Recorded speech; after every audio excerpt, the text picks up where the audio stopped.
Liam Fox is declaring that he's going to be a candidate. We hope to be speaking to him in about half an hour on LBC. I'd say something. I mean, Liam, of course, was a candidate last time. I know Liam well, and we don't agree on very much, but I think he's a highly effective politician, as it happens.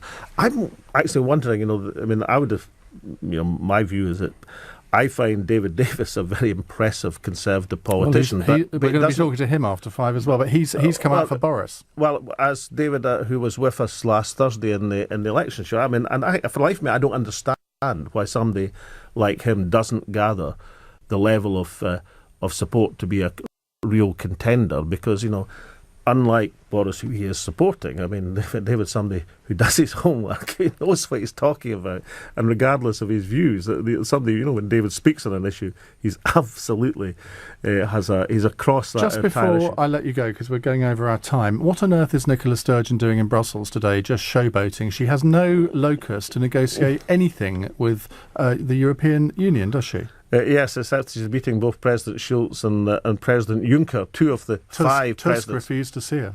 Yeah, but Tusk always would, because he's president of the council, and David Cameron's on the council. But the council doesn't really matter at this stage, because you can go bilateral with individual states. I think the Juncker thing is very significant. I say this because I had the door shut on me by Barroso in 2013 and 2014. And the fact that Juncker's showing Nicola Sturgeon an open door, and that's the phrase of his spokesperson, shows that we're now night and day from the position of 2013. But she's not surely suggesting that as long as Scotland remains in the United Kingdom, that Scotland could somehow become an associate member of the EU? She is suggesting that the importance is to establish the mandate that gives her the negotiating right to keep Scotland in the European Union. You say you couldn't possibly do that. Some people argue that Denmark has already done that. Why? Because the Kingdom of Denmark consists of 3 territories, the Danish mainland and the Faroes and Greenland. The Faroes and Greenland are still in the Kingdom of Denmark. You're not comparing Scotland to Greenland and the Faroe Islands. No, that's not the issue, Ian. The issue is where it's under Article 48, as I'm sure you were just about to tell all the listeners. Wasn't. Well, Article 48 might give you the flexibility to do it, but Nicola Sturgeon is doing the right thing.